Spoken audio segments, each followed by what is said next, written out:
We are live. Welcome to the Tuesday edition of Shakespeare's Coffee Break. It is me, your friendly neighborhood Shakespeare. I am here on my coffee break because it's my show, and that's how I roll. If you don't roll that way, then obviously this is not the show for you. Or if you roll different ways, that's also fine.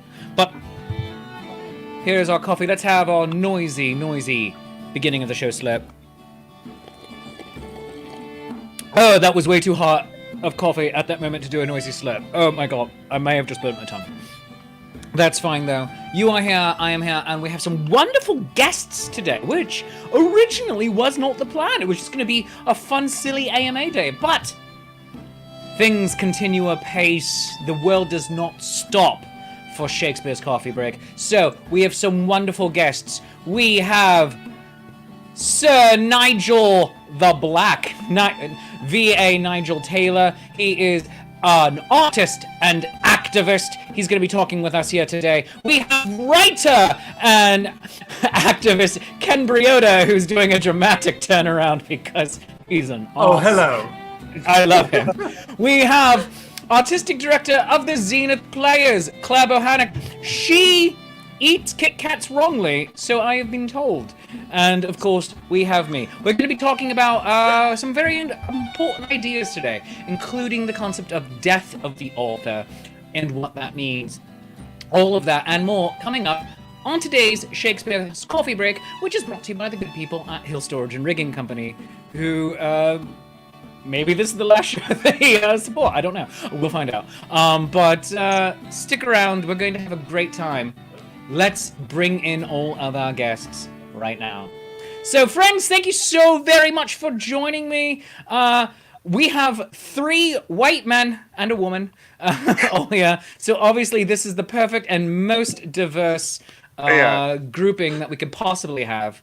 To be fair, I'm also queer, so you have a token there. All right, excellent. Hooray. Can we call you that? I can. Like on South Park. All right. You can also call me that because we've taken it back.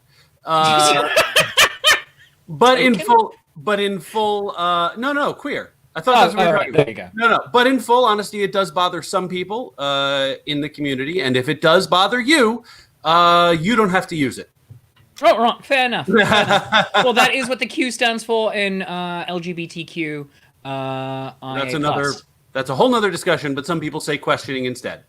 I've seen QQ for that, or Q and then Q in another place, and your actual mileage may vary. But today we're talking about the creator of the Wizarding World, J.K. Rowling. We can bring other authors and creators into this, and I think we should. We will. But we're talking about J.K. Rowling and her statements and outright now activism as well as publication of new materials where she is showing herself to be a TERF, and this is not a slur, people, from what I've learned from lots of internet research I've been doing over the last 48 hours, but it is an acronym meaning trans exclusionary radical feminist, which I believe she may also adhere to that terminology herself. Basically saying that trans women are not women, but she is otherwise all in favor of trans people, which kind of stands in counterpoint to the very inclusionary world that she has created of the Wizarding World and Harry Potter, showing that outsiders can come in and love is love, and is also the greatest magic of all. So that all being said, me having set the table for all of you discuss. Also, real quick before we do, what's your house? Or at least what was your house? I would like to open with saying, Claire, you're correct about the way you eat Kit Kats. I'm on your side here. I genuinely don't care. I can't eat any of them anymore. I can't have milk chocolate. That's okay. Dark chocolate's better anyway. Claire, do you have a Kit Kat available? Sadly, no. Oh, I was going to say, infuriate the internet right now. They don't last long in my house. She bites it like a candy bar. I do. If only we'd known. That's okay. You have one ally here. Just go ahead and eat it. Just bite it. It's great. I genuinely don't care. It's fine.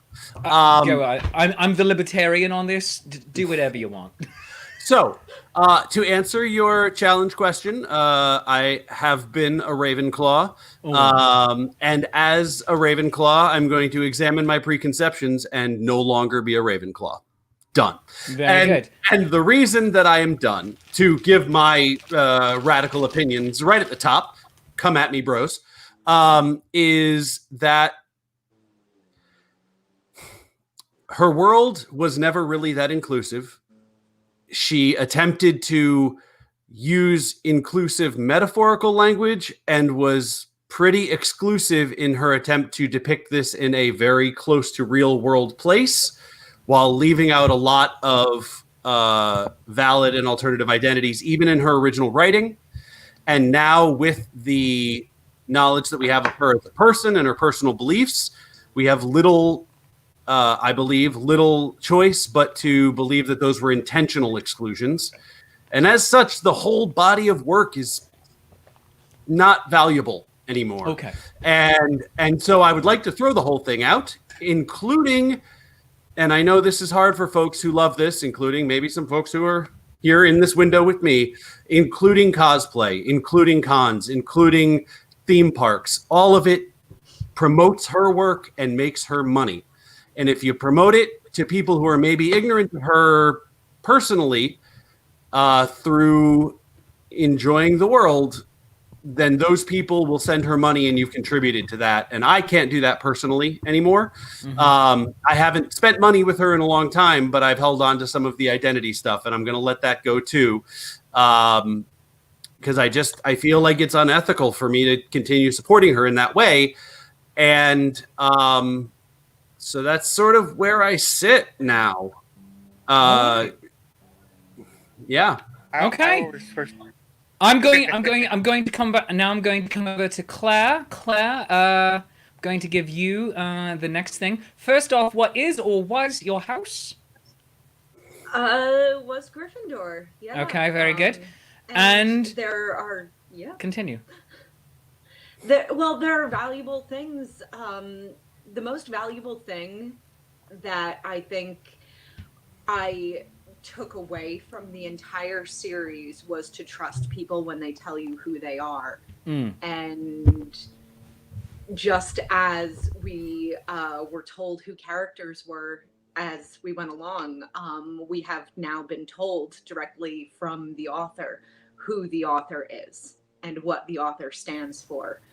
And it's gone beyond, I believe, being able to separate the artist from the work, when she has, through new works, just utilized her position to promote these horrific and problematic ideals that she's got going on. And so she's directly conflated what she has created and her personality, and that's why I believe it's impossible to separate them at this point.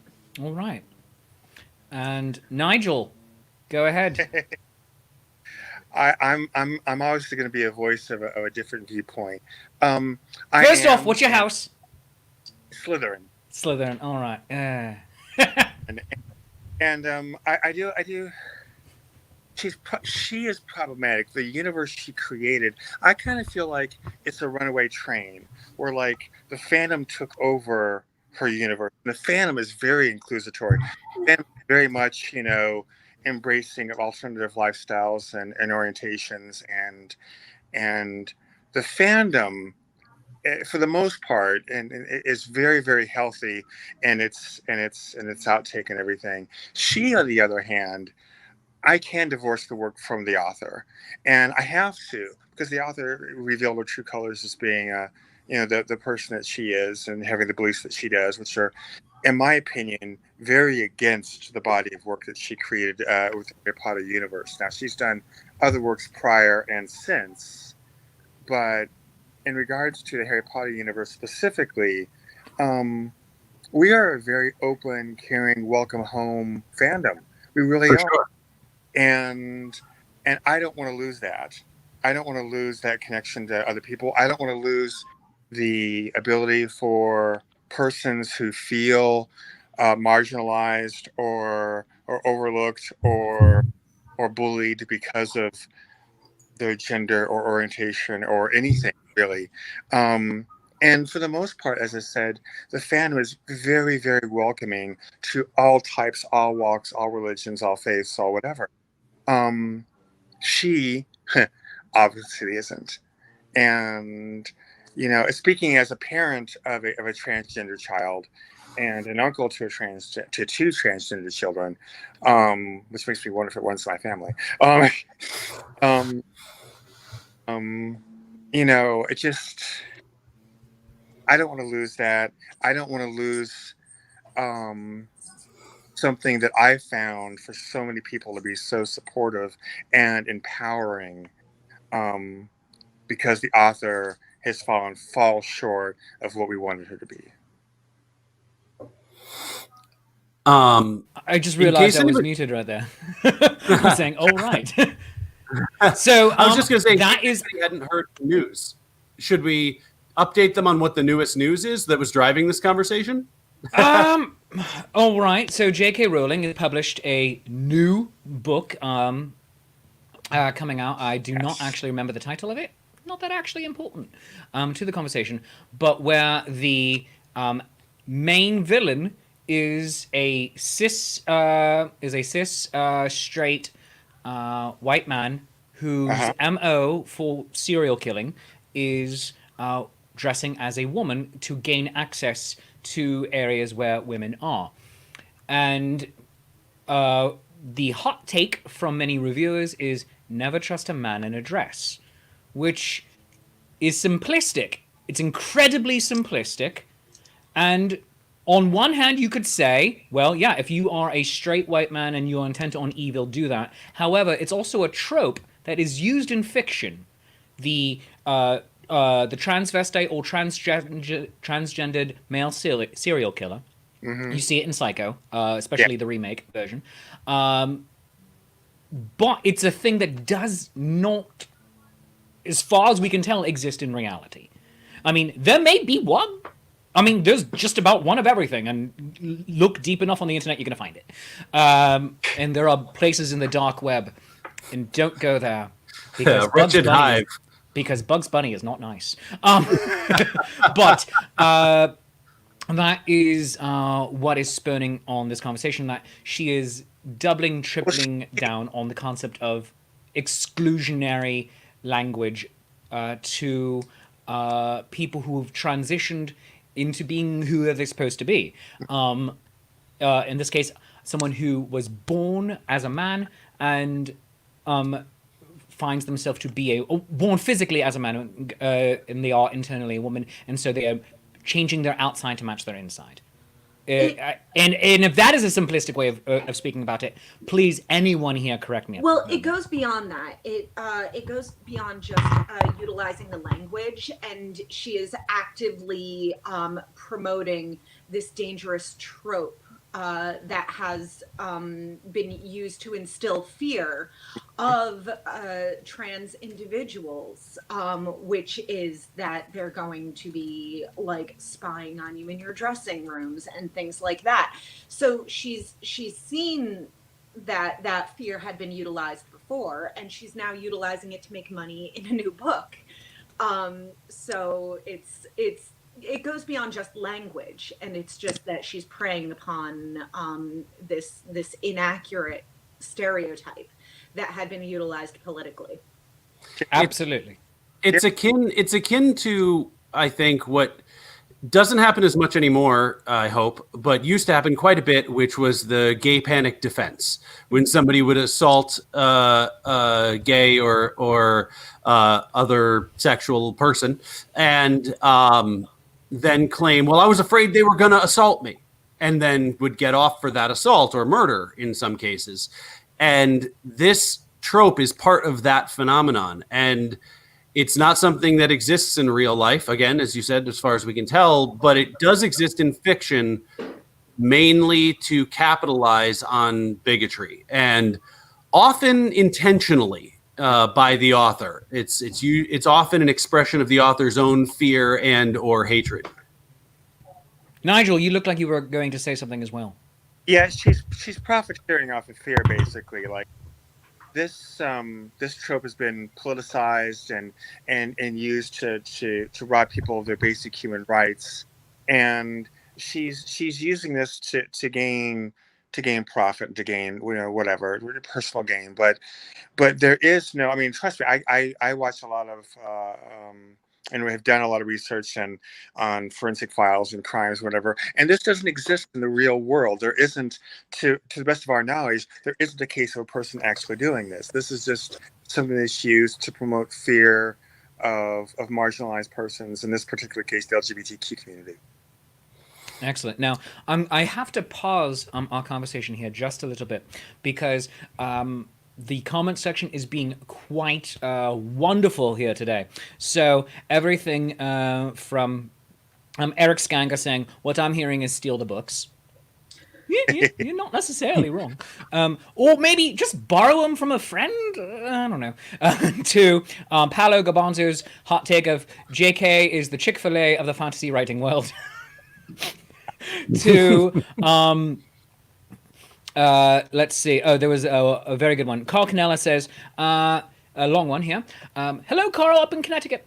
Death of the author exists precisely for this type of situation. Rowling no longer has ownership of the Potter series. They belong to the fans at this point. Personally, I can never support her future works, nor could I ever give her a dime. And that's where this falls into a problematic territory. Ken, put your finger down. I see you. It falls into a problematic territory with a lot of death of the author, because most people that we declare death of the author for or divorce the work from the artist themselves, for instance, H.P. Lovecraft, are dead.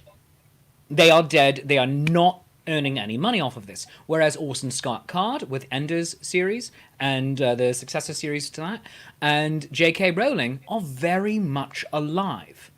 Yeah. And to say you no longer have ownership of it doesn't work, especially when she... And I have to give her all the credit in the world here. Going back to where I just saw Claire take a deep intake of breath. I'm like, where are you going with this? Where are you going with this, Shaky? I have to give her credit as a business person because she made amazing deals that she has ownership of this. The books are not owned by Scholastic or the British imprint that originally printed them. The characters are not owned by Warner Brothers nor Universal Parks. They are owned by her. Every piece of official Harry Potter merchandise you buy, she gets a piece of. Every book you buy, she gets most of it. Every audiobook, digital copy, etc. You buy a ticket to go to Universal Studios theme park, she gets part of that. You buy merchandise at Universal, she gets part of that. She has directorial control of the theme park shows. The reason you don't see McGonagall or Hagrid walking about as face characters is because J.K. Rowling said no. So she has a lot of control, and saying the fans have ownership now is a bit hard. And then there's a second point I'm going to bring up that I wish all of you to discuss. We are attacking her incredibly hard.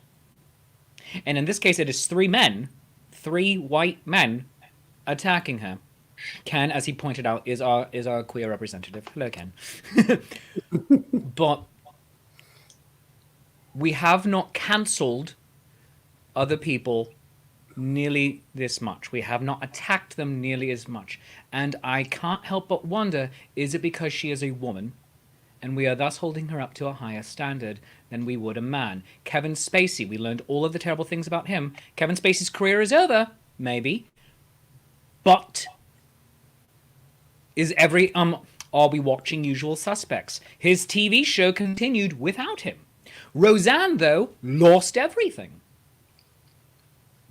Mm-hmm. I do not agree with Roseanne. I also think it was incredibly unfair to do to her if we're not going to do the exact same thing for what she was cancelled for to Tim Allen, who does the exact same stuff using the same language. Mm-hmm. Are we going to cancel Woody Allen? People still go to see Woody Allen films. People still work with Woody Allen. And so J.K. Rowling is having her world is getting smaller and more insular.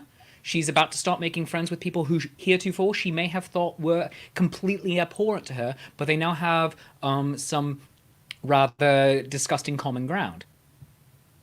She's losing the Harry Potter cast in large part. What's going to happen? And so that is where I wish to take the conversation to. I'm going to give you all 90 seconds to think about it while I pay some bills. Like I said, I'm an instigator. I'm leading this conversation, which is so hard to do by myself. Go watch yesterday's show. I'm like, what do I talk about? Look at my things. I have nice things. So I'll be right back in just a moment with all of my guests here. We're talking about the concept of death of the author as it specifically relates to J.K. Rowling. And weirdly enough, I did a video yesterday about how I love Harry Potter stuff. Yeah, everyone's like, oh, did you now? So we'll be back in just a moment. But first, like I said, friends, we're going to be paying some bills because today's show is brought to you by the wonderful people at Hill Storage and Rigging Company. Hill Storage and Rigging Company, no job too large or too small. Oh, I just brought everyone back. Hello. Like, oh, I'm here for an ad. No, you're gone now. Hill Storage and Rigging Company, located in Middletown, Pennsylvania. You can find them by going to hillrigging.com and calling 717-944-7676. Enjoy the peace of mind that comes from knowing your equipment is in skilled and experienced hands with services from our machine movers and erectors in Middletown, Pennsylvania. Established in 1967, Hill Storage and Rigging Company is a family-owned and operated full-service millwright serving industries in the Mid-Atlantic states and beyond. We are a women-owned small business with hours of operation Monday to Friday, 7 a.m. to 5 p.m. Eastern Time, available Saturdays and Sundays by appointment only. And again, you can find them by going to hillrigging.com and calling 717-944-7676. If you're calling from outside of the United States, make sure you press 1 for the country code, because they do work in Canada. It's true. I know the guys. So, call Hill Storage and Rigging Company.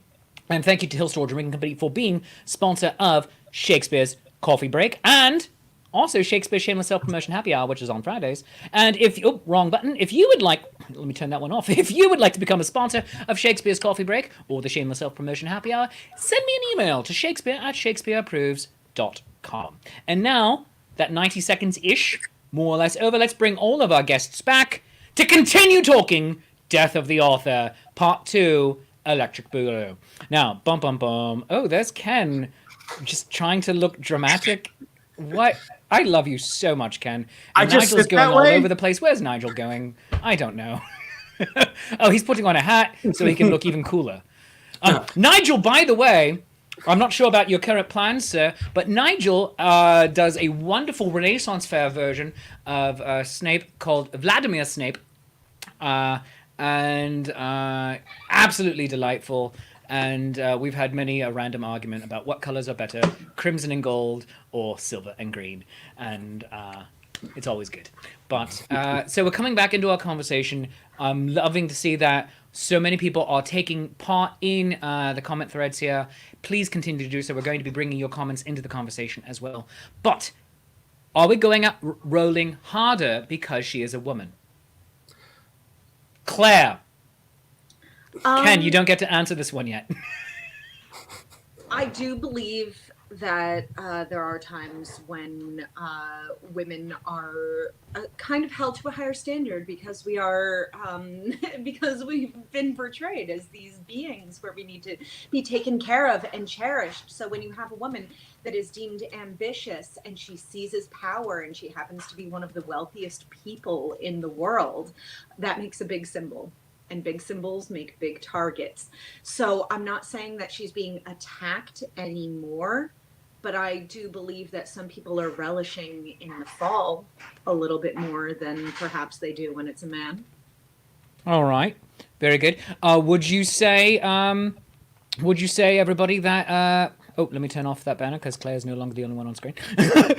Would you say that this is akin to when we took down Bill Cosby?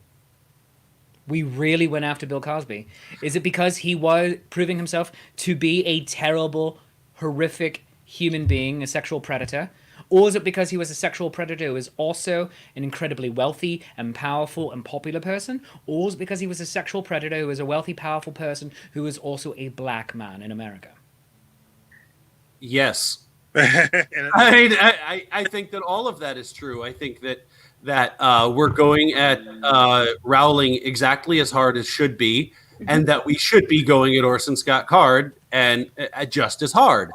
And a few of the other folks, I think that people went at Bill Cosby as hard as could be and as hard as should be, and maybe other folks got off a little easier and shouldn't have. So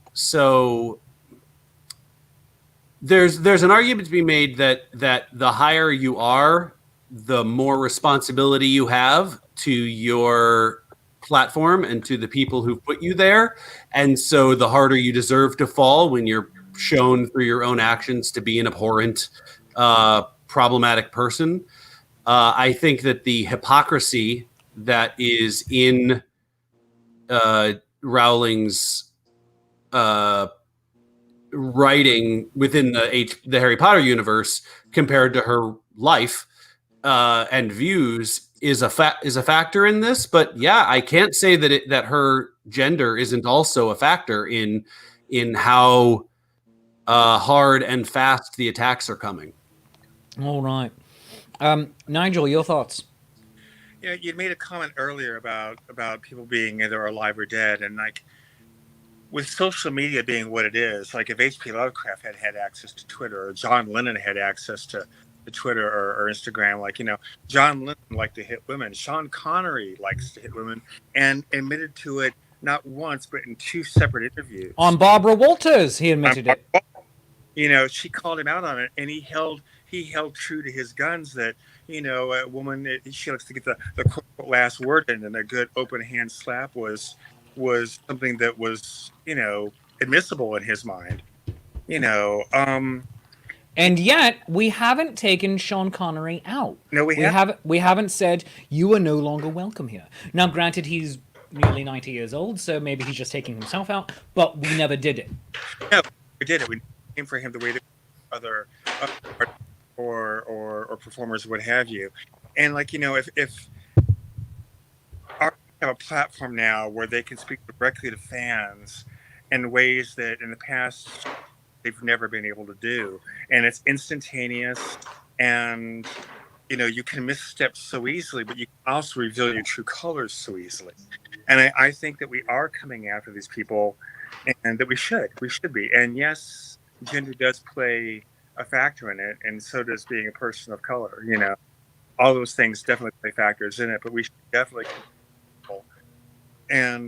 But would we have come after them had we known? Like I said, social media has really torn down a lot of walls between performers and their fandom. So individuals are weighing in as well on here. Someone says, nope. So this is Laura Boyle. She says, nope. And thank you so much for watching, Laura. She'll cancel Robbie Coltrane just as hard for standing up for her statements and for this book of hers. When is it one person canceling, and when is it a movement? When is it? When do you get it to trend on Twitter? But more importantly, when does trending on Twitter or on Facebook or any other social media platform actually translate into real world change? Is this something that we're going to be mad about for a couple of days to a week until we get distracted by the next disaster? And let's face it, California, the entire West is on fire, so we're probably going to get distracted again really fast. But are we going to stay with this? And is she basically the first pebble in a new resurgence of death of the author? Of they don't have this, let's divorce the artist, the very flawed artist, from something that some people love. Which, Ken, you were saying it is not actually an inclusive work, and Claire was agreeing with that. And let's come back to that in a moment. But let's answer this question. When does it go from being one or two people saying, I'm not going to do it, or a bunch of people trying to get together until it becomes a larger movement? Where is the dividing line? I mean, I don't think canceling as a movement actually exists. It doesn't really happen. It's up to individuals to make their own personal choices. I think that a social media outcry is by its very nature a short-lived thing. So individuals have to choose based on their own personal ethics if they're going to do business. Actual change comes from taking away the means for these people to have a platform, and that's money. And I mean, I know that sounds cynical, but until you take Kevin Spacey off his show and stop him from making the income from that, Kevin Spacey doesn't feel anything. None of the social media matters to J.K. Rowling at all. She feels none of it. What would matter is if her publisher goes, yeah, you're a trash fire. We're not going to publish your shit anymore. And they're not going to do that until people stop buying it. And honestly, every time we say her name on social media, we are giving her free publicity. And as much as I know she wants the name of the bad guy to be utilized because that's what takes their power from him, in reality, every time we tag her in something, it's just bringing her name to the forefront. So you know what? If you still want to purchase the books, buy them used. Buy them from a charity seller. Don't buy them from her. And let her publishers feel the hit. Let these big publishing houses feel the hit. And once they do, they'll let her go.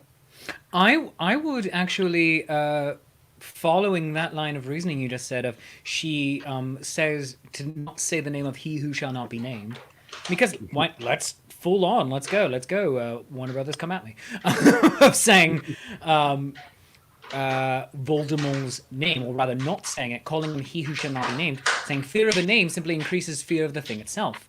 But then in book 7, when they put the taboo on his name, you have to say he shall not be named so that they can't trace you, and it becomes this weird oogie thing. And that's how Death Eaters continue. Keep managing to stick right behind Harry, Hermione, and Ron. So maybe we should just simply stop doing what some other fandoms with large fandom channels, such as the Super Carlin Brothers, do. If you want to talk about it, you just simply refer to, like, well, the author said this, and just simply say the author, which is a nice generic word. Yep. When you want to talk about it. But then also, Ken is for full, let's divorce ourselves from this product, if we can. And I can see that, of you have good memories from your childhood or your adolescence, or even right now. I'm a 39 and 3/4-year-old man who absolutely loves this. And I find very good messages. I find messages of hope and friendship and fidelity and love in this, and I find it's all very good. And then her saying things later, after the fact, before she became obviously publicly problematic, of like, oh, where's the Jewish kid? And then she just said really quickly, Anthony Goldstein. All right, neat. Or when a black woman was cast as Hermione Granger for Harry Potter and the Cursed Child, she said, all I said is that Hermione has bushy brown hair. And it's just like, okay, again, doesn't really matter. It's like, oh, you're being very inclusive. And if these signs were there before, we were turning a blind eye to it, because she was showing a very powerful young female character, very powerful character, McGonagall. Claire has thoughts. Let's go to Claire. We're cutting me off. Go ahead. No, I think a lot of it is perspective. I read the books, and I read the primary female character that was in there as being the sidekick heroine that happens to help all the boys do their homework. And that's how I perceived Hermione. And while I appreciate and I love how much she cared for her friends, and that's what I forced myself to take away from it, examining it now and examining it as an adult, I'm looking at this and I don't want, like, a future daughter of mine to feel like she needs to be the sidekick that helps the boys do their homework. So I think it has to do with perspective. How do members of the Asian community feel about how they're represented in the books? How there's been a lot of talk about tropes with where is your Jewish character, and how people feel like there were certain tropes regarding the Gringotts and the goblins tending it, and how she described them and how they relate to tropes that were used against the Jewish community in tracing back to Germany in the 1930s.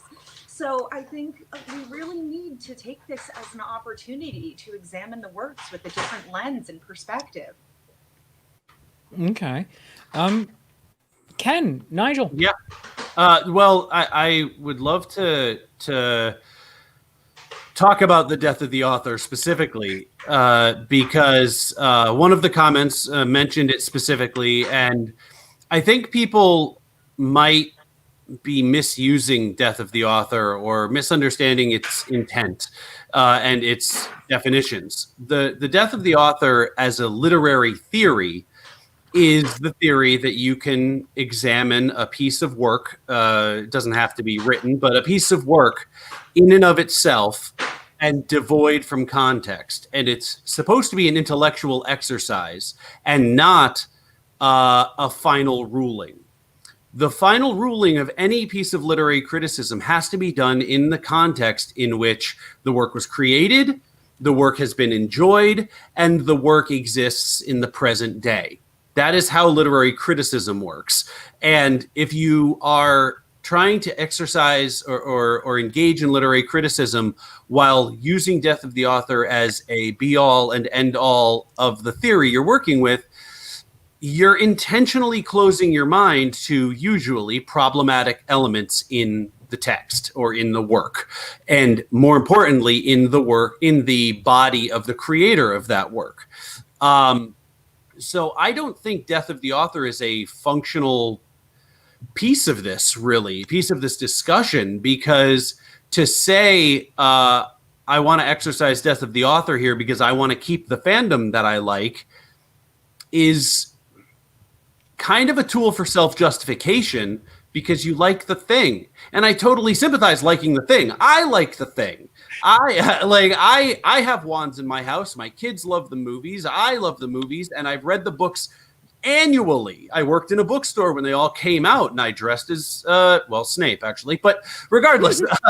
and Nigel, how do you feel about that? I'm honored. Ken's a good fellow. I mean, I'm sure he made a good Snape. All right, cool. Just wanted to check. Second best on this show at least. But the problem with doing that is that it puts intentional blinders on in order to keep the thing that you like. And I think a better choice would be to find a new thing you like. And I would like to suggest some other fandoms and opportunities where you can get the same kind of inclusiveness and the same kind of love and depth and whatnot from those characters and those properties, and have a lot less problematic source material in the author to work with. And I think that if the thing that the fandom loves is not is their relationship with each other, then that can exist with any joining of wonderful people in a like mind. And so I think that it's time to say, I can't go to that Harry Potter con because buying that ticket pays for the licensing that they paid for, and that goes to her. And I can't put this cosplay up on the internet because that's going to tell somebody that I support what this is about. And I know that not everybody's going to agree with me, and that's fine. People make their own choices, and that's how life is. But that's where I'm sort of feeling, because every bit of press, especially free earned media, is so valuable to her. And I don't think she deserves our emotional energy and our work as people who love our trans loves and friends and people in our lives. That's a fantastic point. To go into some of the comments over here.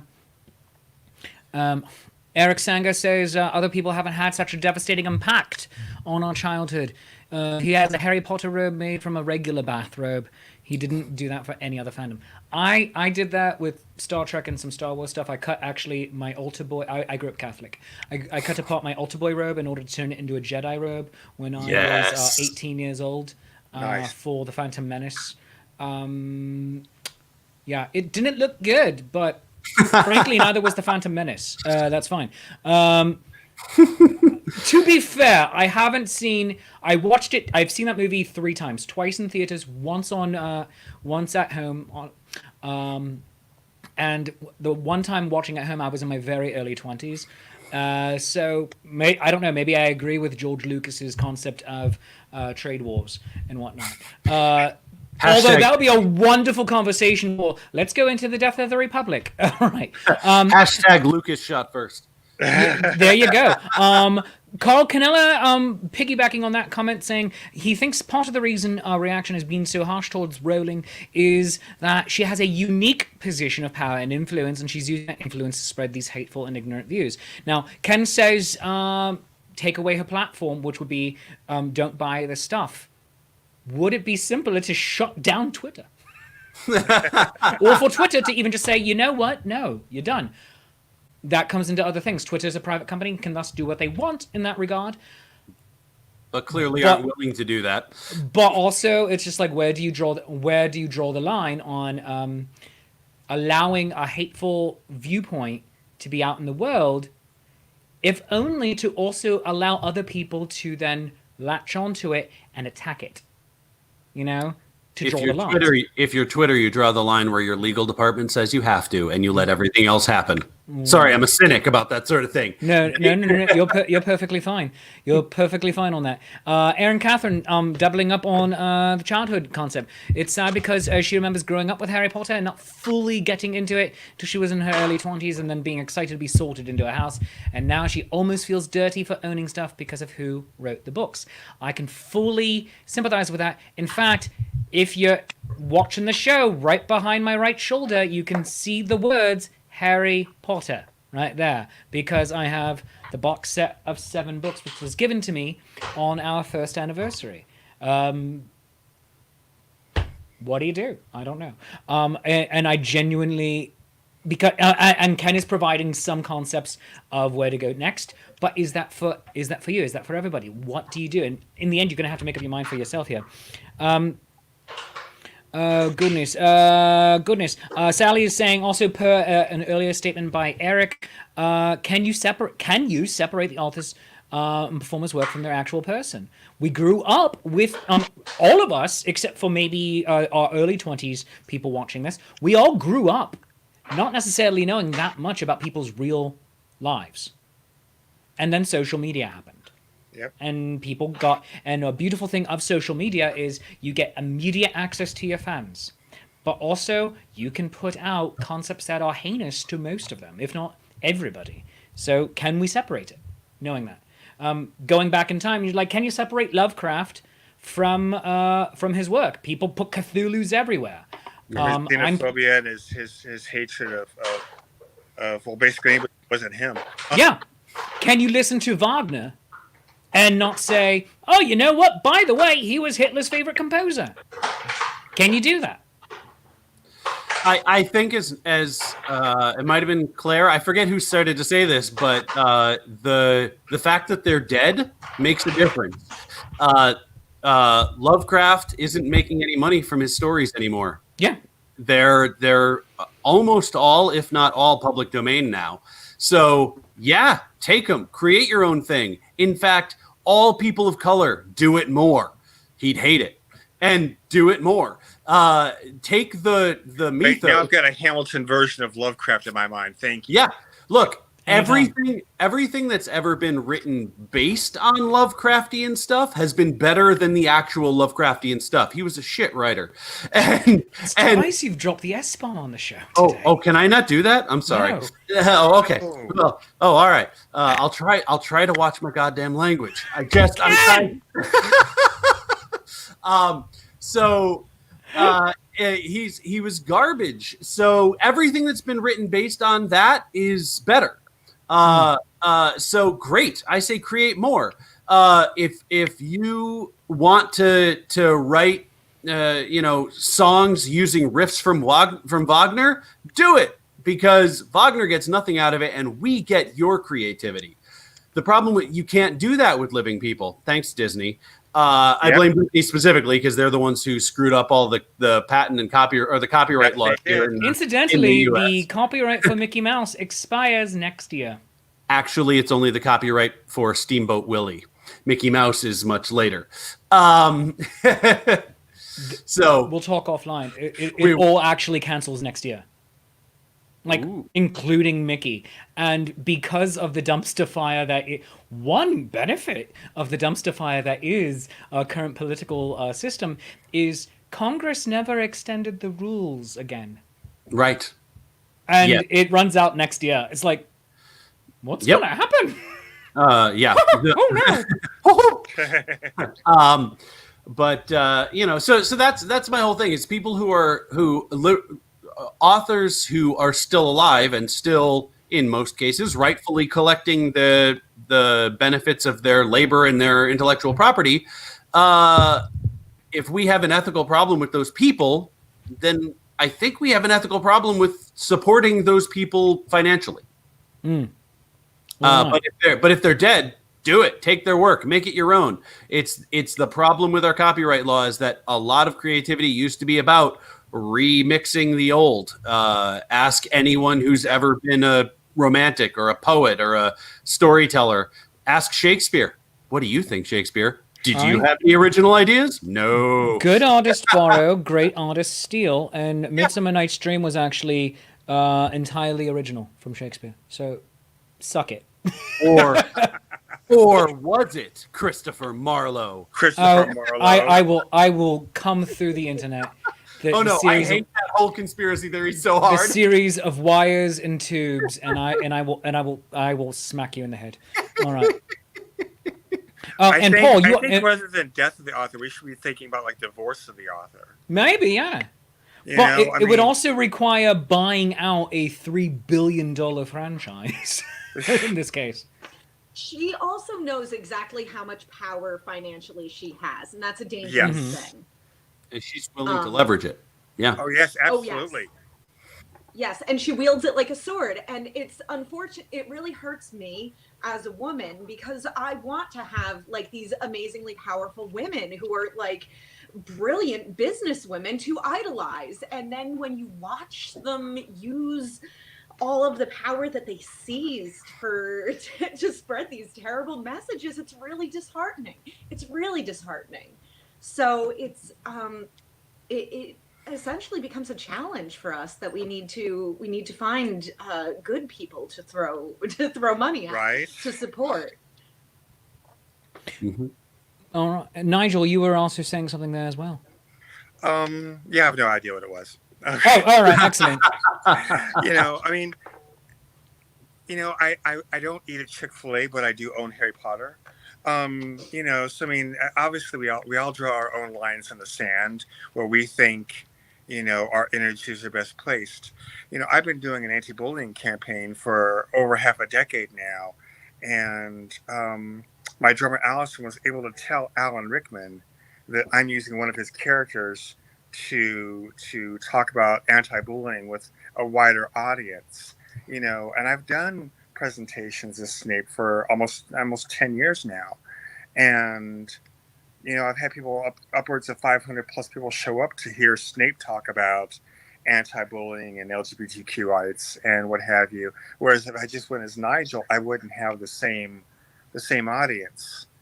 So it's all like I said, we all draw our own lines in the sand. It depends on what you choose to do with it, and this is what I've chosen to do with it. And I've had people tell me you should stop dressing up as Snape, and I'm not going to, because I do a lot of good with it, and I think that there's a lot of good that still needs to be done with it, and I'm going to keep doing that.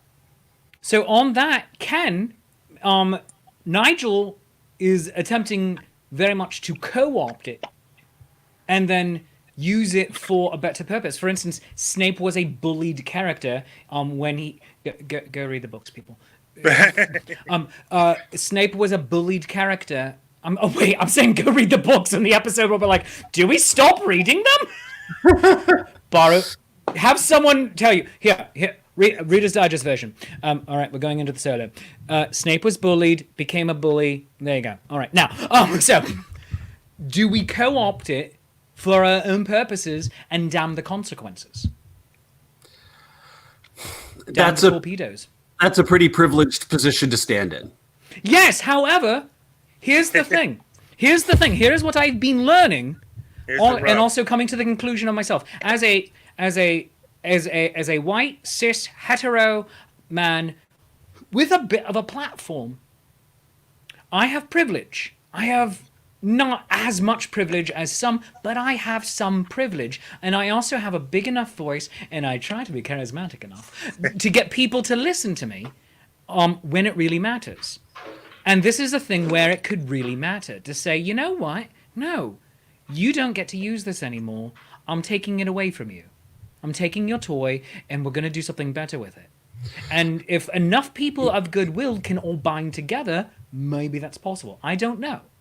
You also have the legal department of Warner Brothers to contend with.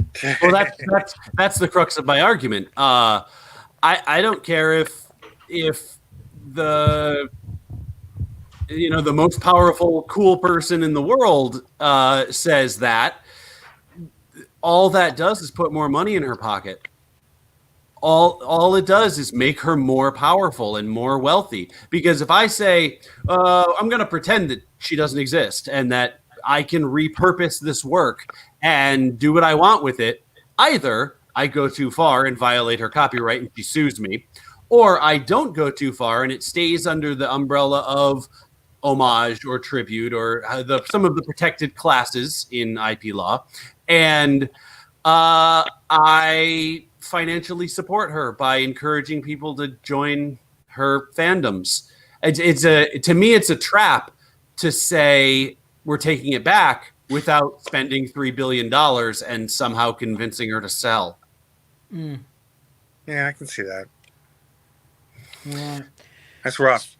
It really is. It's a tough position. And can I transition to making suggestions for people now? Because this is the part I'm super excited about. Because, burn the whole person down and make your choices the way you want to make them for the fandoms and the IP. I'm making mine. We're all going to make our own, and it'll really have very little bearing on her as a person, probably.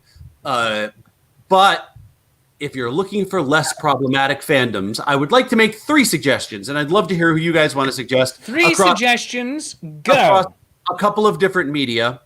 And there are 3 that I love and I think are great. The first, if you want books about wizardly type people, go to Rick Riordan and the Percy Jackson series. And Rick Riordan is an amazing human being by all reports, is supportive of lots of really important marginalized causes and causes supporting marginalized people. And the books are great.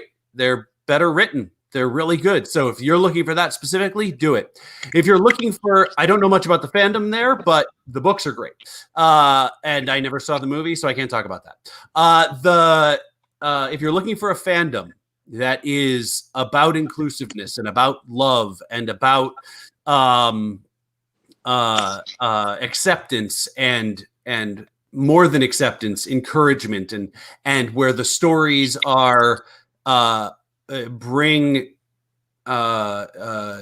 different backgrounds and personalities and orientations and identifications into the narrative in positive ways and in normalizing ways, I encourage you to check out Critical Role. I love it. It's a live play D&D game on Twitch. Started as part of Geek and Sundry, has now become their own entity. They've run their 100 and some episodes into their second campaign. They've had the largest Kickstarter in the history of theater and film Kickstarters to launch an animated series that's going to be coming out on Amazon. But the fandom there is, like all fandoms, it has a weird element off to the side, but we ignore that, and is generally all about the characters and the players and performers are all about inclusiveness. And specifically in the second campaign, one of the characters had a whole character arc that was very transanalogous. It was about being uncomfortable in the species that they had been forced into the character race that through magic had been forced into away from their true race, and they had a whole character arc about trying to get to where they felt comfortable in their skin. It was beautiful, wonderfully handled. So Critical Role, if you're looking for that type of character, and if you're looking for bonkers sci-fi to replace your Orson Scott Card, I invite you to check out Saga. It's a graphic novel series. It is astounding and amazing and bonkers sci-fi. It's by Brian K. Vaughan and illustrated by Fiona Staples. And it's amazing. It's wonderful. It's bonkers. It's definitely adult-oriented in topic and theme and art, but it's amazing and wonderful. So there's my 3 suggestions, and I've just realized that they were all very sort of white dudes and white people. So I hope other people can have more representative suggestions, because those are the first 3 that came to me that I love, but I want to hear more. Claire, do you have any? Actually, a friend of mine started a young adult series. Her first book is called Karma and Grit. Her name is Sarah Jean Horowitz. And she so for the young adult readers, anyone who wants to read that, great book.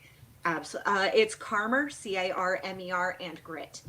Very good. Yep. Carmer. Sorry, I thought you were pronouncing it the way I pronounce karma. But it's great for young adult readers out there. And then I've really kind of not up on really what's popular now. I was a Cassandra Clare fan for many years, and I was actually very impressed with her inclusion of the LGBTQ community in her books as well. So. All right, Nigel, do you have any suggestions for alternatives? Oh God, talk about being out of touch with current trends. The two suggestions that I would have would be this.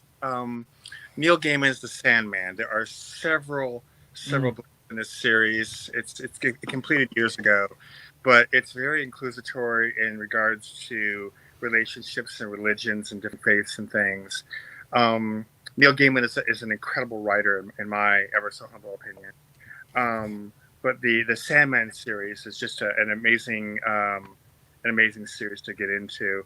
The other book that I most recently got into is The Scarlet Pimpernel, which was written a considerably long time ago by a female author whose name has just flown out of my head. But it has a lot to do with the era in which France was using the guillotine every chance they got, and about an Englishman that would smuggle aristocrats across the borders into England. Baroness Emma Orczy. Thank you. It was originally released under a male name, I think, because female authors didn't get a shot back then. But yes, thank you very much for finding that. I personally think the book is amazing. I think all 3 versions of the film that I own are fantastic. So, but that would be my suggestions. But obviously, I'm out of touch with what's hip to the modern audience. All right, and some suggestions that I have. I'm going to also suggest the author, amazing, wonderful, brilliant sci-fi author. May she rest in peace. She died 13 years ago. Octavia Butler. Wonderful sci-fi writer. She died way before her time. She was I don't think she was even 50 years old when she died. Go read Octavia Butler. For an amazing fandom. Oh, and by the way, Octavia Butler is a woman of color. So if you want good sci-fi written by someone who is both not a man and not white, go read Octavia Butler. Doctor Who, an amazing inclusive fandom. Also, Doctor Who, even I have no idea about the original creator if he was problematic or not, because it's owned by the BBC. Yeah. And with every iteration of the Doctor, it gets more inclusive, and the fandom has been inclusive for decades. Along with that, Star Trek. Gene Roddenberry had a lot of problems. Being a bigot was not one of them. And he was not a bigot towards gender or sex. He was not a bigot towards race, and he had other weird ideas, but bigotry was not one of his failings. He was an alcoholic womanizer who found it very hard to stay faithful to any particular significant other. But it was the 60s? I don't know. Yeah, baby. Yeah, awesome. There you go.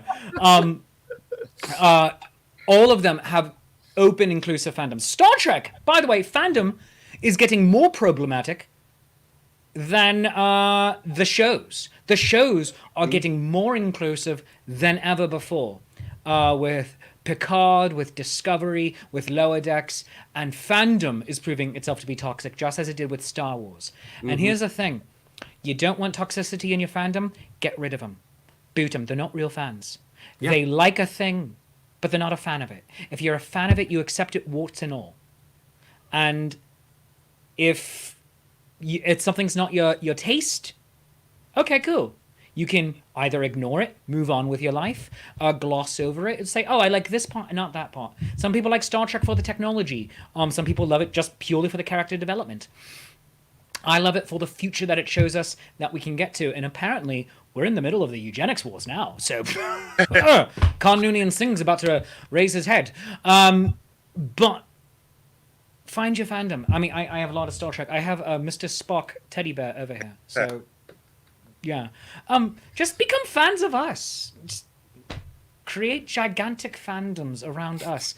Ken is only problematic in terms of his sense of humor. And by that, I mean he tells terrible jokes. I'll have you know that my jokes are only terrible in the listening to, telling, or thinking about. Okay. Everything else about them is fine. Everything about Claire is fantastic, except for apparently how she eats a Kit Kat bar. I don't care personally. I want to know what she's doing to Kit Kats. She's just eating it like a regular candy bar instead of breaking it apart. It's the most hygienic way to eat a Kit Kat. She holds all four, just bites into it like a like a madman. That's what you do. I unwrap it, and then I pull the wrapping down, and then I just bite it. Yeah. You don't break them apart? No. I mean, give me a break. That's you're really bothering. You're bothering Nigel. This is amazing. I'm watching it in real time. I can't wrap my head around it. You and all of Claire's TikTok. I want to see it. I want to see it now. Yeah. And Nigel is only problematic if you like quality entertainment. I mean, rather, no, I'm sorry. Nigel is only problematic if you don't like quality entertainment. I'm like, I'm going to say a nice thing about Nigel, and I botched it. Oh no. I'm only problematic if I mean, I respect people and I love people and I'm good, but if you don't know who David Bowie is and you don't like The Princess Bride, I can't be friends with you. Oh my gosh! By the way, real quick, and we are going very long with this episode, but it's grand. I missed the Princess Bride read through, which apparently was amazing and wonderful. And Mandy Patinkin brought all the props in the world into his living room. He did. Of course he did. Love him. But watching Texas Senator Ted Cruz lose his mind in real time on Twitter because the Princess Bride is something he loves and quotes and watches all the time, and watching them come out kind of against him is amazing. So there we go. Yeah. So that's just a fun thing. Sally says, Claire, you don't nibble down each piece. Not yet, but now I might. All right. Rachel says, why, Claire? Why? Rachel, I have issues with Firefly. Rachel says, Firefly, I have issues with both the fandom of Firefly and also the creator of Firefly. The fandom, there's a reason it's called brown coding. When you have toxic fandom. Yep. You don't like it the way I like it, then you're not a fan. Yeah. Is their fandom problematic? Yes. Oh, yeah. Firefly fandom. I mean, there are wonderful people who like Firefly, but the fandom is problematic in ways that Star Wars started proving itself to be. And it was for Steven Universe. I couldn't believe it. Yeah, it's sad. But also Joss Whedon. Yes. No. Yeah. If I never have to see another Joss Whedon thing in my life, rather, if I never have to see another Joss Whedon thing in my life come out, I'm very happy.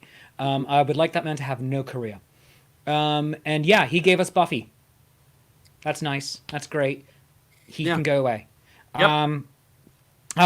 Goodness gracious. Laura Boyle is defending Ken. She says, Ken's jokes are excellent. It's only when he's being serious and giving you information he thinks is normal, but is actually horrific that he's terrible. All right. And people are, I saw some, oh, right here. Catherine Olivia Chinetti says, Lucille Ball produced Star Trek. Of course she did. Lucy was actually the deciding vote at Desilu Studios before it was owned by Paramount. Lucy was the deciding voice. They were saying, no, we're not going to do it. It's this weird sci-fi show that Gene Roddenberry wants to do. And Lucy says, look at this. There's a woman in a position of power and authority. And that was the original pilot, where Majel Barrett Roddenberry, now also deceased, rest in peace, you're amazing, love her, where she was the first officer of that ship, number one. Now being aptly and ably played by Rebecca Romaine. on the new versions. Yeah, she is. Yeah, Claire. There's so much new Trek to introduce you to, Claire. You're like, what? I'm gonna have to give you my password. Right. I'm watching Voyager for like 50 years. Claire, you're gonna cosplay as number one. Hey, what's up? Nigel, can you put that away, please? She just woke up and she's like, what are you doing?